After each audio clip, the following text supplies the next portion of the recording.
दोस्तों कल है 8 मार्च 2024 इंटरनेशनल विमेंस डे। साल का एक दिन जो पूरी दुनिया में सिर्फ एक मकसद, एक मैसेज के लिए सेलिब्रेट किया जाता है कि औरतें भी इंसान हैं, कि औरतें भी बराबर हैं, कि उनके मानवीय और संवैधानिक अधिकार बराबर हैं। उन्हें इस दुनिया में होने, पढ़ने, आगे बढ़ने और गरिमा के साथ जीने का बराबर अधिकार है। इतिहास गवाह है कि लड़कियों को शिक्षा और संपत्ति से लेकर गरिमा से जीने का मानवीय अधिकार भी बहुत देर से मिला। लेकिन आज दुनिया के किसी देश का संविधान ये नहीं कहता कि उनके नियम कानून जेंडर के हिसाब से अलग अलग होंगे। सब बराबरी का समर्थन करते हैं। इतना ही नहीं, लड़कियों के साथ हुए ऐतिहासिक अन्याय की भरपाई के लिए बहुत से देशों ने महिलाओं को नौकरी से लेकर संसद तक में आरक्षण भी दिया। वो कहते हैं ना कि बराबरी तब जायज होती है जब रेस की स्टार्टिंग लाइन बराबर हो। तो महिला दिवस मनाने का मकसद है ये संदेश देना कि सदियों से चली आ रही औरत और मर्द के बीच की सारी गैर बराबरी गलत है और ये खत्म होनी चाहिए। हमारा जीवन हर दिन एक सुंदर, बेहतर और बराबरी वाली दुनिया बनाने की दिशा में आगे बढ़ रहा एक कदम है और ये कदम हर रोज आगे बढ़ रहा है। धीमी गति से ही सही, लेकिन दुनिया रोज बदल रही है। लड़कियां रोज बदल रही है और सिर्फ लड़कियां ही नहीं, लड़के भी बदल रहे हैं।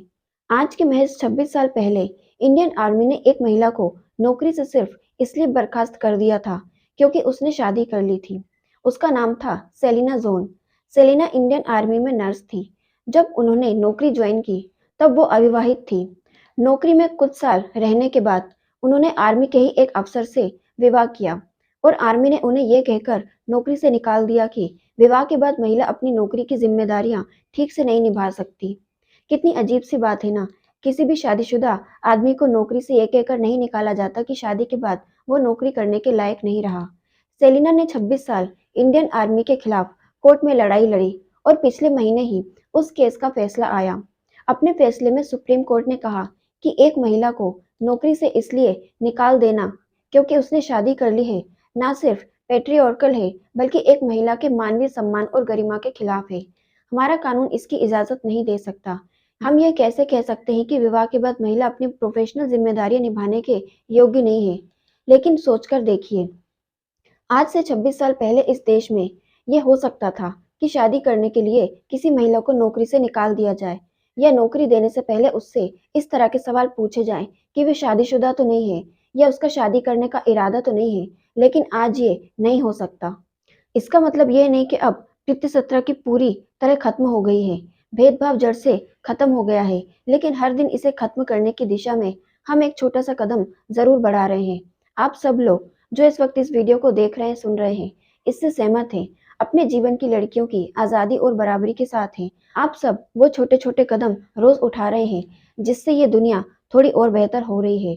हाल ही में यूनाइटेड नेशन की संस्था यूनिसेफ ने भारत में एक सर्वे किया। इस सर्वे में 18 से 23 साल के देश भर के 24,000 से ज्यादा युवाओं ने कहा कि लड़कियों के लिए पढ़ाई पूरी करने के बाद सबसे जरूरी है आर्थिक रूप से आत्मनिर्भर होना और नौकरी करना। ये बात सिर्फ लड़कियों ने ही नहीं कही, लड़के लड़कियां दोनों ने ये बातें कही। दोनों इसमें शामिल रहे जिन्हें लगता है कि लड़कियों को सबसे पहले जॉब मार्केट में अपनी जगह सुरक्षित करनी चाहिए। एक और खुश करने वाली बात है, एक रिपोर्ट के मुताबिक पिछले साल अमेरिका, ऑस्ट्रेलिया, यूरोप, इंग्लैंड जैसे देशों में पढ़ाई के लिए जिन लोगों ने अप्लाई किया, जिन्होंने एजुकेशन लोन लिया, उनमें लड़कियों की संख्या लड़कों से बहुत ज्यादा है। और लड़कियां सिर्फ बड़े महानगरों की नहीं है, वो लड़कियां देश के टायर 2, टायर 3 सिटीज की भी हैं। इसका मतलब समझते हैं आप? इसका मतलब है कि लड़कियों को समझ में आ गया है कि उनकी जिंदगी तो पढ़ाई के रास्ते ही बदलेगी। एजुकेशन से, जॉब से, अपने पैसे कमाने से, अपना घर बनाने से, अपने बिल खुद भरने से। लड़कियों को समझ में आ रहा है कि इस दुनिया में उनके दोयम दर्जे का कारण सिर्फ एक ही है, आर्थिक असमानता। उन्हें समझ में आ रहा है कि उनके जीवन का मकसद सिर्फ शादी करना और बच्चे पैदा करना नहीं है। उनका जीवन इससे भी कई बेहतर अर्थ के लिए हुआ है। औरतें शादी और बच्चों के खिलाफ नहीं है, लेकिन यही उनके होने का पहला और अंतिम कारण भी नहीं है। कारण और बहुत सारे हैं। सम्मान से जीना, कुछ बड़ा रचना, काम करना, अपने जीवन का अर्थ ढूंढना, उसके लिए मेहनत करना और उसे पाना, हर तरह के भेदभाव और गैर बराबरी के खिलाफ अपनी आवाज बुलंद करना, अपनी संपूर्णता में, गरिमा में मनुष्य होना। और ये मंजिल सिर्फ एक ही रास्ते पर चलकर मिलेगी, जब लड़की पढ़ेगी और नौकरी करेगी, यानी पैसे से आत्मनिर्भर होगी। और धीमे धीमे से ही सही ये हो रहा है। इसी के साथ आप सभी को महिला दिवस की बहुत बहुत शुभकामनाएं। Thank you.